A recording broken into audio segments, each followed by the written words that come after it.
वो तो मुझे देवता समझ रहे थे, लेकिन ये 600-700 अफराद का जो हजूम मेरे सामने मौजूद था, उसके मुतल्लिक मैं अभी कुछ नहीं बता सकता था कि वो क्या सोच रहा है और उन लोगों में किसका रद्द-ए-अमल कैसा है।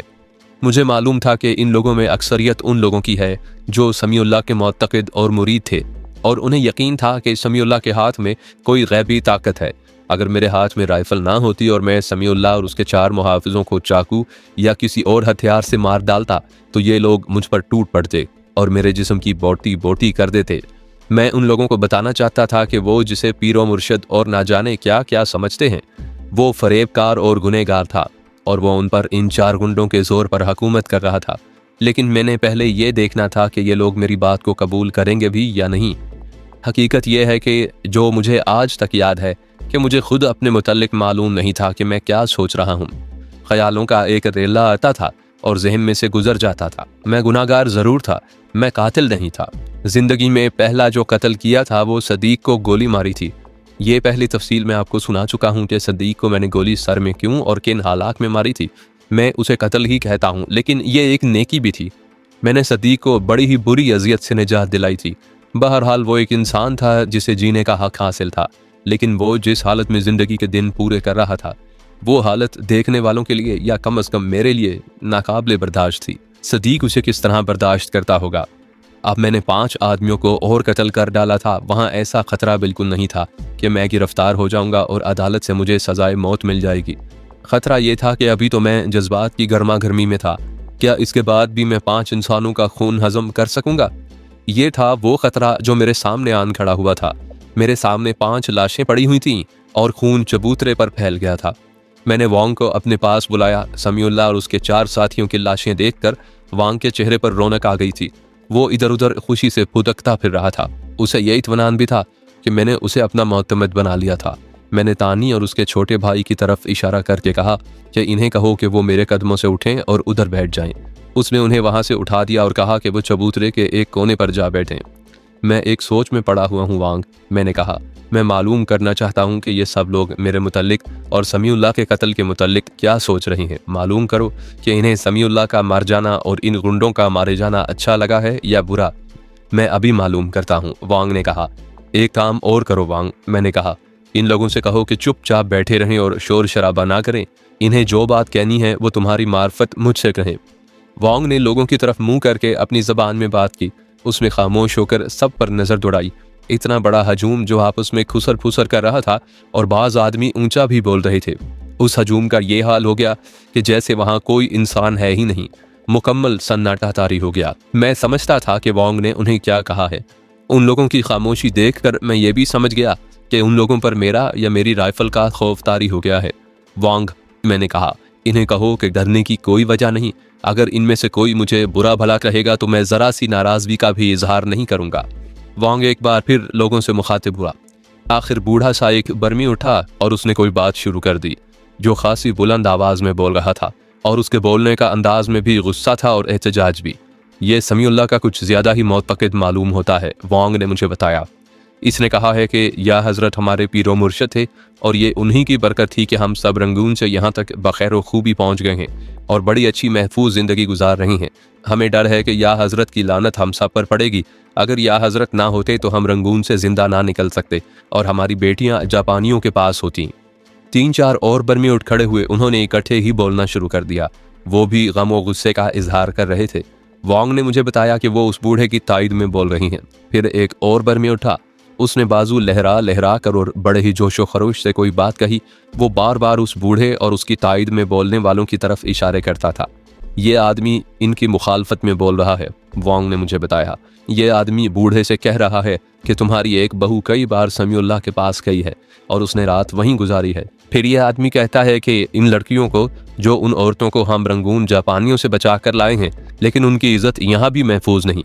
समीउल्लाह को जो भी कोई लड़की अच्छी लगती थी उसे सब के सामने अपने साथ अपने झोंपड़े में ले जाता था और उसको सुबह वापस भेजता था। फिर उस आदमी ने कहा कि समीउल्लाह के ये 4 आदमी जो पेशावर डाकू और कातिल थे, इस बस्ती में मनमानी कर रहे थे। किसी की बेटी इन 4 से महफूज नहीं थी। फिर उस आदमी ने कहा कि समीउल्लाह मारा गया है। फिर ये हालत हो गई कि हजूम से कई आदमी उठे और वो इस तरह एक दूसरे के साथ बहस करने लगे जैसे लड़ रही हूँ। वांग ने मुझे बताया कि उनमें कुछ आदमी समीउल्लाह के हक में और दूसरे उसके खिलाफ बोल रहे हैं। साहब, वांग ने मुझे कहा, आप अपना हुक्म चलाएं, इन लोगों की ना सुने। ये अनपढ़ और पसमानदा लोग हैं। मैं आपको बताता हूँ कि समीउल्लाह और उसके इन 4 गुंडों का मारे जाने का बहुत ही अच्छा वाकया है। इन लोगों की राय और मशवरे ना लें। मैंने वांग से कहा कि मैं इन लोगों से मुखातिब होता हूँ, वो यूं करे कि मैं उर्दू में बोलूँगा और जब मेरा एक फिक्रा ख़त्म हो तो वो उसका अपनी ज़बान में तर्जमा करके उन लोगों को बताए कि मैंने क्या कहा है। मेरे बुजुर्गों, मेरे भाइयों और दोस्तों, मैंने लोगों से मुखातिब होकर कहना शुरू किया, तुम में ज़्यादातर लोग मुसलमान हैं। मैंने तुम में से किसी एक को भी नमाज पढ़ते नहीं देखा। मेरा ख्याल है कि इस या हज़रत ने, जिसका असल नाम समीउल्लाह था, हमें खुदा के रास्ते से हटा दिया था और इसने तुम्हें यह बताया था कि तुम सिर्फ समीउल्लाह की इबादत करो। मुसलमान के लिए खुदा से हटकर खुदा के किसी बंदे की इबादत करना गुनाह कबीरा है। इस शख्स ने तुम्हारे दिमागों में यह गलत बात डाल रखी थी कि इसके कब्जे में 4 जिन हैं और ये हज़रत सुलेमान का खलीफा है। मैंने इसे गोली मारने से पहले कहा था कि अगर तुम्हारे कब्जे में जिन्नात हैं तो उन्हें बुला लो कि वो तुम्हें मुझसे बचा लें। मैंने इसके जिन्नात का इंतज़ार किया, लेकिन यह शख्स मुझसे डरता रहा और कहता रहा कि मैं राइफल नीचे कर लूँ। मैंने इसे तुम्हारे सामने गोली मार डाला। अगर इसके कब्जे में जिन्नात होते तो वो फ़ौरन इसकी मदद को पहुंचते, लेकिन ये सब झूठ था। अगर इसके पास 4 जिन्नात थे तो वो यही गुंडे, डाकू और कातिल थे जिन्हें मैंने मारा है। इनकी तादाद भी 4 है। मैं तुम लोगों को सच बताता हूँ कि इसने मुझे कहा था कि तुम्हारे पास राइफल है, मेरे साथ यहीं रहो ताकि लोग इससे डरते रहें। इसने मुझे कहा था कि इस बस्ती की जिस लड़की पर हाथ रखोगे वो मेरे हुक्म से रात को तुम्हारे पास आ जाएगी। वांग मेरी बातें बर्मी ज़बान में साथ साथ उन लोगों को सुनाता जा रहा था। मैंने तुम्हारी इज्जत महफूज कर दी है, मैंने कहा। अब तुम्हारी औरतों को कोई बुरी नज़र से नहीं देखेगा। जितने मुसलमान हैं वो खुदा की इबादत शुरू कर दें। यहाँ बुद्ध मज़हब के जो लोग हैं वो अपनी इबादत करें। खुदा सबका एक है। अगर सब जुदा हो गए हैं तो एक दूसरे के दुश्मन ना बन जाओ। खुदा को ये दुश्मनी अच्छी नहीं लगती। मज़हब अलग हैं तो कोई बात नहीं, तुम एक दूसरे से अलग ना हो जाना। इत्तफाक और प्यार में बरकत है। तुम सब दुआ करो कि जंग जल्दी ख़त्म हो जाए। यहाँ आपस में प्यार और मोहब्बत से रहो। मैं तुम्हारे साथ नहीं रहूँगा, मुझे आगे जाना है। मैंने उन लोगों को ज़रा लंबा लेक्चर दिया था। वांग ने मेरा हर एक लफ्ज़ उनके कानों तक पहुँचा दिया था। उसके बाद मैंने देखा कि लोग ठंडे रहे और किसी ने कोई एतराज़ ना किया। सिर्फ एक आदमी उठा और उसने कुछ कहा। साहब, वांग ने मुझे कहा, यह आदमी कहता है कि आप चले गए तो उनकी हिफाजत कौन करेगा?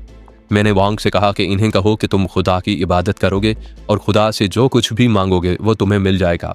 अगर तुम एक दूसरे के साथ प्यार और मोहब्बत और एक दूसरे की हमदर्दी दिल में रख कर रहोगे तो तुम देखना खुदा किस तरह तुम्हारी मदद को पहुंचता है। वांग ने मेरी इस बात का तर्जुमा करके लोगों को सुना दिया। सूरज पहाड़ी के पीछे चला गया था।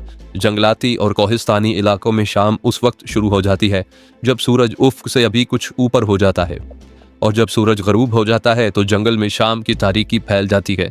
मैंने वांग से कहा कि ये 5 लाशें दरिया में फेंकनी हैं। फिर उससे पूछा कि लाशें दरिया तक किस तरह उठा कर ले जाई जाएंगी। वांग ने बताया कि यहाँ चारपाई तो है नहीं, वो बांस काट कर लाएंगे और उनकी सीढ़ियाँ बनाकर हर सीढ़ी पर एक एक लाश रखेंगे और दरिया में फेंक आएंगे। बगैर कीलों के सीढ़ियाँ नहीं बनाई जा सकती थी। वांग ने ऐलान किया कि ये 5 लाशें दरिया में फेंकनी हैं। कई आदमी उठ खड़े हुए। उनमें हर एक आदमी एक लाश कंधे पर उठाकर दरिया में फेंकने के लिए तैयार हो गया। शाम खासी तारीक हो चुकी थी जब 5 आदमी चबूतरे पर चढ़े और हर एक ने एक एक लाश इस तरह उठा ली कि उसे कंधों पर डाला, सर पीछे की तरफ और टांगें आगे की तरफ लटक रही थी। जब ये लाश बरदार चबूतरे से उतरकर दरिया की तरफ चले तो तमाम लोग उनके पीछे पीछे चल पड़े। मैं और वांग उस जलूस के आगे आगे थे। थोड़ा ही फासला तय किया होगा कि एक आदमी बड़े गुस्से और बड़ी ऊंची आवाज़ में बोलने लगा। लाश बरदार रुक गए। मैंने पीछे देखा और फिर वांग की तरफ देखा। साहब, वांग ने कहा, इस आदमी ने कहा है कि इन गुनाहगारों और बदमाशों की लाशों को इतने एहतराम से क्यों उठाए ले जा रहे हो? इन्हें नीचे फेंको और टांगें पकड़कर घसीट कर दरिया तक ले जाओ। इसने ठीक कहा है, मैंने कहा। इन्हें कहो कि लाशें घसीट कर ले जाएं। ये लोग एहतराम के काबिल नहीं थे। 5 आदमियों ने वांग के कहने पर लाशें फेंक दी। फिर मैंने ये मंजर देखा कि एक लाश के साथ 2-2 आदमी हो गए। एक ने एक टखना और दूसरे ने दूसरा टखना पकड़ा और इस तरह लाशों को घसीटते हुए दरिया तक ले गए। सब मेरी तरफ देख रहे थे। वांग ने मुझे बताया कि ये लोग मेरी इजाज़त का इंतज़ार कर रहे हैं। मैंने सर से इशारा किया। 2-2 आदमियों ने एक एक लाश उठाई और 2-3 हिलारे देकर लाश दरिया में फेंक दी। इस तरह 5 लाशें दरिया में फेंक दी गईं और वो नज़रों से ओझल हो गईं। देखो वांग, मैंने कहा, तुम अब इन लोगों में घूमते फिरते रहना।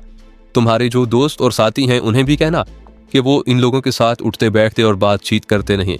मुझे मालूम होना चाहिए कि ये लोग क्या सोच रहे हैं और इनका रद्द अमल क्या है। ठीक है साहब, वांग ने कहा। मैं आपको एक बात कहना चाहता हूँ, वो ये है कि अब आप या हजरत समीउल्लाह की झोंपड़ी में रहा करें। ये बहुत अच्छी झोंपड़ी है, ये लोग अब आपको अपना मुर्शद मानेंगे। हम वहाँ से वापस चल पड़े थे और बातें करते आ रहे थे। मेरी एक बात गौर से सुन लो वांग, मैंने कहा। मैं मुर्शद नहीं बनना चाहता, मैं ऐसा ही इंसान रहना चाहता हूँ जैसे ये इंसान हैं और जैसे तुम हो। मैं इनका हुक्मरान भी नहीं बनूंगा। मैंने आगे जाना है, मैं यहाँ रुक कर करूँगा भी क्या? मेरी मंजिल अभी कुछ और है। आप आगे ना जाएं साहब, वांग ने कहा। मैंने आगे की जो बातें सुनी हैं वो बड़ी खतरनाक हैं। आगे सिवाय मौत के और कुछ भी नहीं। अगर आपको जापानियों ने पकड़ लिया तो वो आपके साथ बहुत बुरा सलूक करेंगे। मैं आज उस वक्त को याद करता हूँ तो ऐसे लगता है जैसे मैंने कोई ख्वाब देखा था। वहाँ का हर मंजर ख्वाब जैसा था। वहाँ किसी की बादशाही नहीं थी। वो 600-700 आदमी, औरतें और बच्चे मेरे गुलाम बनने को तैयार थे। मैंने 5 आदमियों को मारा था तो मुझे कोई पकड़ने वाला नहीं था, ना वहाँ कोई कानून था, बल्कि लोग मेरे आगे सजदे करने को तैयार हो गए थे। ऐसे मंजर तो ख्वाब में ही नजर आया करते हैं। शाम खाना खाने के बाद वांग अपने 4 साथियों के साथ मेरे झोंपड़े में आ गया। मैं अब समीउल्लाह के झोंपड़े में आ चुका था। ये जो बर्मी वांग के साथ मेरे पास आए थे, उनमें से 2 वांग की तरह बुद्धमत के पैरोकार थे और 2 मुसलमान। ये सब मेरे बहुत ही मशहूर थे कि मैंने उन्हें समीउल्लाह और उसके गुंडों से निजात दिला दी थी। उनकी ख्वाहिश ये थी कि मैं उनके साथ रहूं और आगे ना जाऊं। मैं उन्हें बता रहा था कि मैं रुक नहीं सकता, लेकिन उनकी जिद ऐसी थी कि उनकी ये ख्वाहिश एक तकाजा बन गई। ये सब लोग दरअसल डरे हुए थे। वो समझते थे कि मैं बेहतर तरीके से उनकी हिफाजत कर सकता हूँ। मैंने उन्हें बताया कि मैं इंडियन नेशनल आर्मी के हेडक्वार्टर तक पहुँचने की कोशिश कर रहा हूँ, लेकिन उनमें से किसी ने कभी उस आर्मी का नाम भी नहीं सुना था। मैंने उनसे पूछा भी, लेकिन उन्होंने लाइल्मी का इजहार किया। वो इतना ही जानते थे कि वो जापानियों से डर कर भाग आए हैं, या यूं कह लें कि वो रेफ्यूजीज थे, यानी पनागुज़ीन। मैंने उनसे पूछा कि इससे आगे का इलाका कैसा है। मुश्किल ये थी कि मैं बर्मा से नावाकिफ था। मैं उन्हें बता ही नहीं सकता था कि मैं किस जगह तक जाना चाहता हूँ। ये 5 आदमी जो मेरे सामने बैठे हुए थे, वो भी वांग की तरह उर्दू समझ लेते थे और कुछ बोल भी लेते थे। हम आपको ये तो नहीं बता सकते कि जहां आप जा रहे हैं वो जगह कितनी दूर है और आप किस रास्ते से जाएं, वांग ने कहा। अलबत्ता हम आपको ये बता सकते हैं कि आगे जो इलाका है उसमें क्या क्या खतरात हैं। वो तमाम खतरे यहाँ भी मौजूद हैं, एक और बर्मी ने कहा। ये ना समझें कि ये खतरे बहुत दूर से शुरू होंगे, बल्कि जहाँ आप इस वक्त मौजूद हैं वो खतरे यहाँ भी मौजूद हैं। मुझे ये खतरे बताओ, मैंने कहा। एक खतरा तो आपने देख लिया है, वांग ने कहा। यह है अजदहा। आपने एक अजदहे को तो मार दिया था, लेकिन इस इलाके में एक ही अजदहा नहीं है। जहां आपको इस किस्म का ठहरा हुआ पानी नजर आए वहां मोहतात होकर चलें। इस इलाके में दूर दूर तक अजदहे मिलते हैं। बाज तो पानी में ही होते हैं और बाज खुश्की पर भी मौजूद होते हैं। वो हरी घास में या झाड़ियों में इस तरह छुपे हुए होते हैं कि नजर नहीं आते। आपने ये एहतियात करनी है कि कभी पानी के करीब आराम करने के लिए या सोने के लिए ना रुकें। रात को भी आप जहां रुकें एहतियात करें। मैं आपको ये भी बता देता हूँ कि अजदहा दरिंदों की तरह किसी का ताक़ुब नहीं किया करता। अगर उसकी जद में या उसके करीब कोई जानदार आ जाए तो वो पकड़ देता है। मैंने आपको बताया है कि मैंने आज तक की ज़िंदगी में सिर्फ 2 अजदहे देखे हैं। एक वो जिसने तानी को पकड़ लिया था और मैंने उसे मार डाला था। दूसरा अजदहा 1965 में लाहौर चिड़ियाघर में देखा था। ये लोग जब मुझे बता रहे थे कि बर्मा के जंगलों में अजदहे अक्सर पाए जाते हैं तो मैंने नहीं माना था। मैंने सोचा था कि ये लोग मुबालगा आराई कर रहे हैं। आपने शायद एक चीज गौर से नहीं देखी, वांग कह रहा था।